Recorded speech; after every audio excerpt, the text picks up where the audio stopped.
Hello కానమూకు కథావచనం మోహనవచనం పరిజ్ఞాన హితబాండం నిత్య చదువరి శ్రోతలకు ఆహ్వానం నమస్కారం.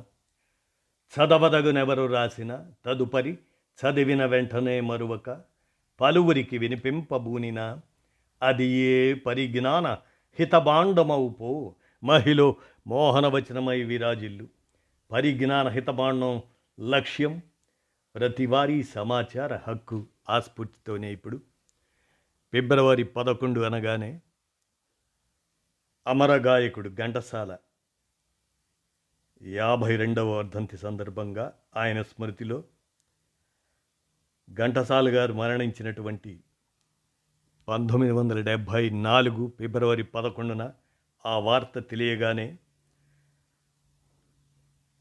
ఆత్రేయ గారు ఆయన ఘంటసాల మరణ వార్త విన్న మరుక్షణమే ఆయన హృదయ స్పందనను గొంతులేని గోడు అని ఆయన స్పందన ఒక గేయంగా విరచించబడిన దాన్ని ఈనాడు ఘంటసాల 52వ వర్ధంతి సందర్భంగా ఫిబ్రవరి 11న గొంతులేని గోడు ఆత్రేయ ఆనాటి స్పందన ఇప్పుడు మన కానమూకు కథావచన శ్రోతలకు మీ కానమూకు స్వరంలో ఆ గొంతులేని గోడును వినిపిస్తాను, వినండి. ఘంటసాల 52వ వర్ధంతి సందర్భంగా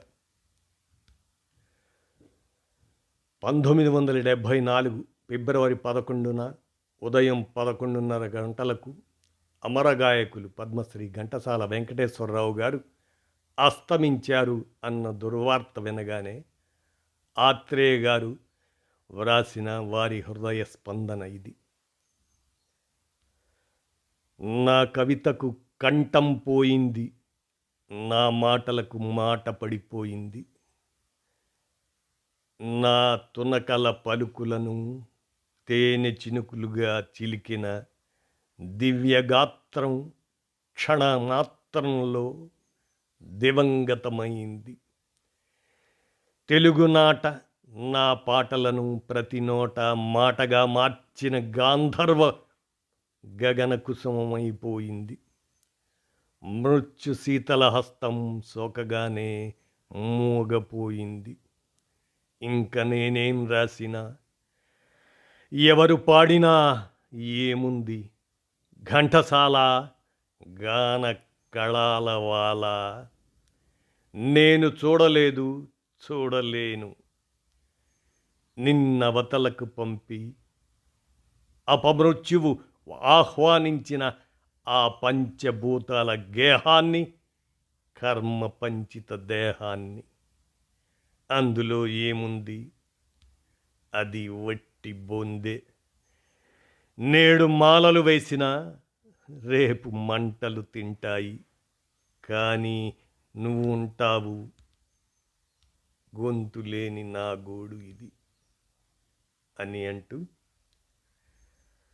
52వ వర్ధంతి సందర్భంగా ఆనాడు ఆత్రేయ ఘంటసాల మరణవార్త విన్న క్షణాన ఆయన హృదయ స్పందన ఆ గొంతులేని గోడుగా ఆనాడు 1974 11 ఉదయం 11:30 గంటలకు అమరగాయకులు పద్మశ్రీ ఘంటసాల వెంకటేశ్వరరావు గారు అస్తమించారన్న దుర్వార్త వినగానే ఆత్రేయ గారు రాసిన ఆ హృదయ స్పందన అది.